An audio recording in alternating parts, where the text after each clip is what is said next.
예수님의 이름은 육체로 오시기 전에 무엇이었을까요? 예수님의 이름을 믿는다는 것은 무엇일까요? 이 땅에 오시기 전 예수님의 원래 이름은 여호와이십니다.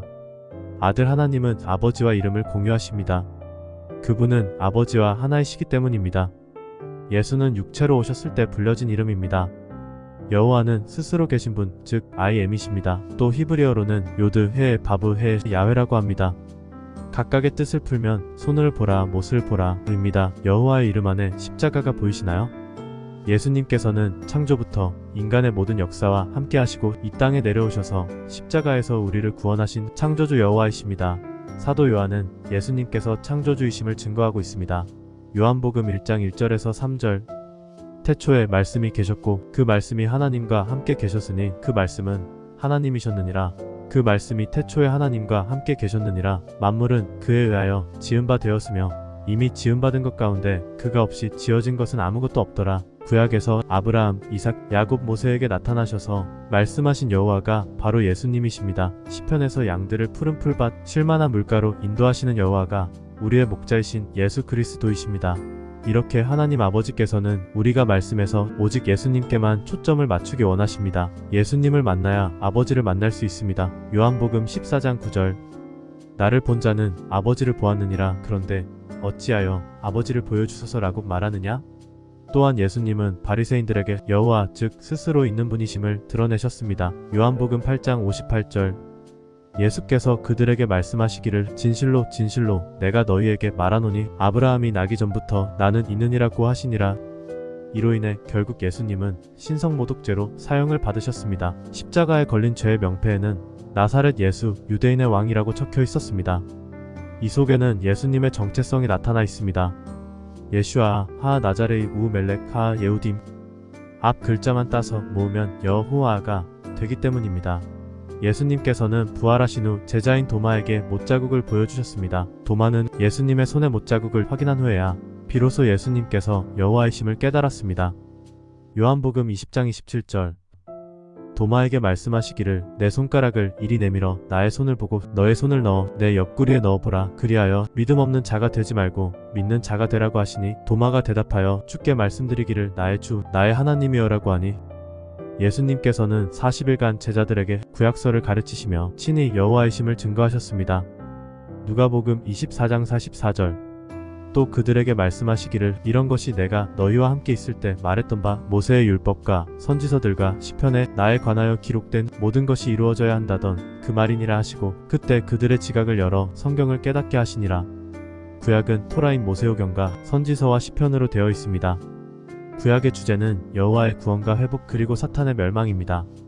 특히 토라인 모세오경 속에는 성막과 제사법, 제사장의 규례와 7절기가 기록되었는데 이것은 형식적인 율법이 아니라 복음의 예표들입니다.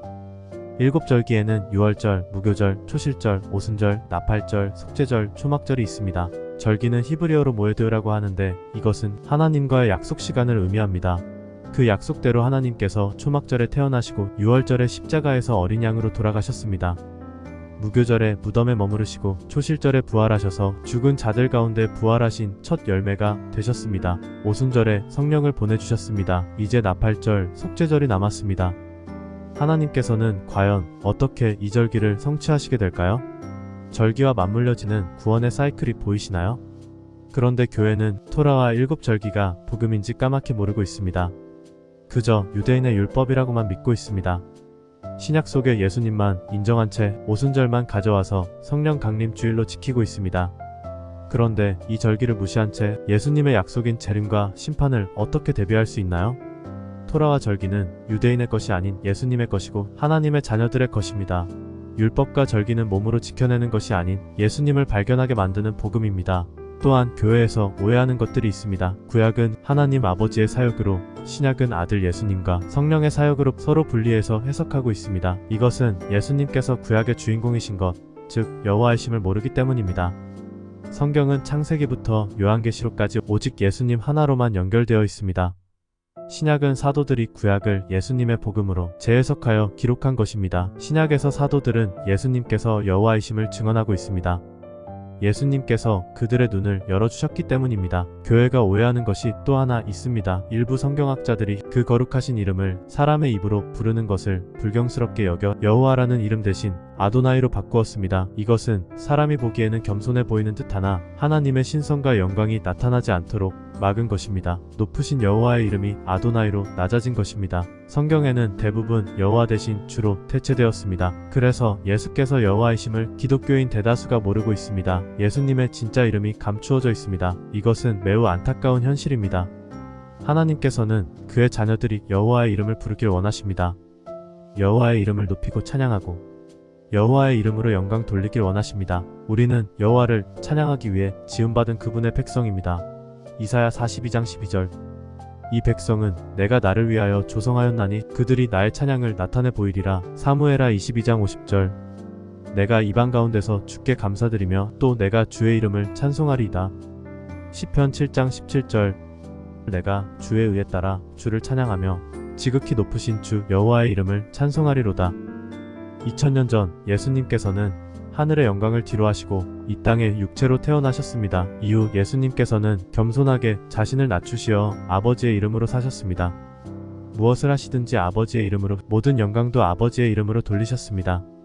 아버지의 이름이 가장 존귀 여김을 받기 원하셨습니다. 요한복음 10장 25절. 내가 내 아버지의 이름으로 행하는 일들이 나에 관하여 증거하는 것이로되. 요한복음 12장 28절. 아버지시여 아버지의 이름을 영화롭게 하옵소서라고 하시니 그때 하늘에서 음성이 나기를 내가 그 이름을 영화롭게 하였고 또다시 영화롭게 하리라 하시더라. 요한복음 17장 12절. 내가 그들과 함께 세상에 있었을 때는 아버지의 이름으로 그들을 지켰나이다. 마태복음 6장 9절. 그러므로 너희는 이렇게 기도하라. 하늘에 계신 우리 아버지, 아버지의 이름이 거룩하게 되시옵고. 요한복음 17장 26절.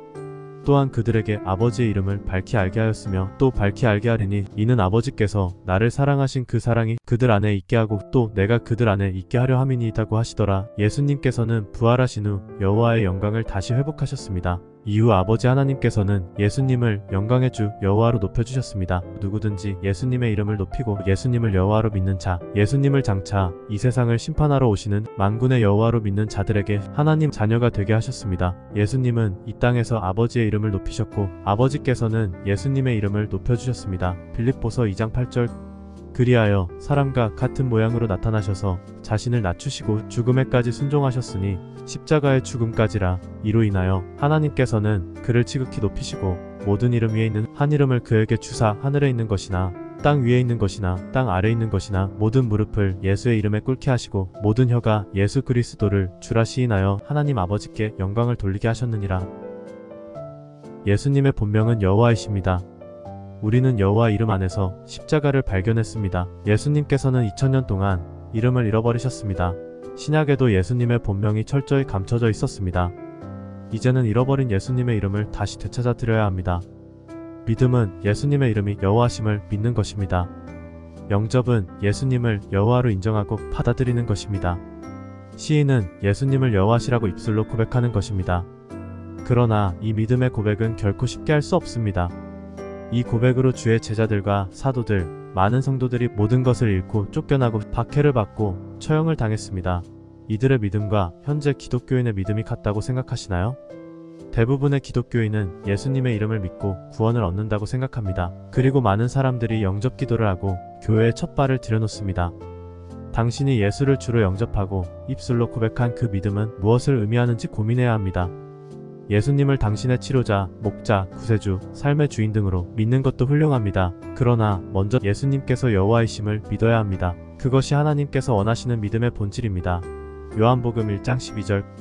그러나 누구든지 그를 영접한 사람들에게는 하나님의 아들들이 되는 권세를 주셨으니 즉 그의 이름 여호와를 믿는 사람들에게니라. 마태복음 10장 2절. 그러므로 누구든지 사람들 앞에서 나를 시인하면 나도 하늘에 계신 나의 아버지 앞에서 그를 시인할 것이요. 로마서 10장 9절.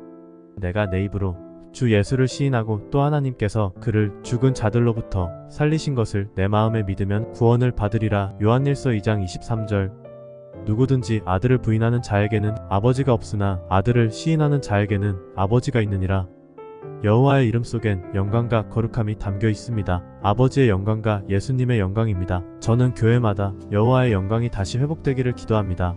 주의 영광의 날, 곧 나팔절이 다가오기 때문입니다. 나팔절의 의미는 왕께서 오신다입니다. 그날에는 물이 바다를 덮음같이 여호와의 영광이 온 세상을 덮을 것입니다. 오늘 당신이 왕의 귀환을 반갑게 맞이하시는 슬기로운 주의 종이 되시기를 나의 여호와이신 예수님의 이름으로 기도드립니다.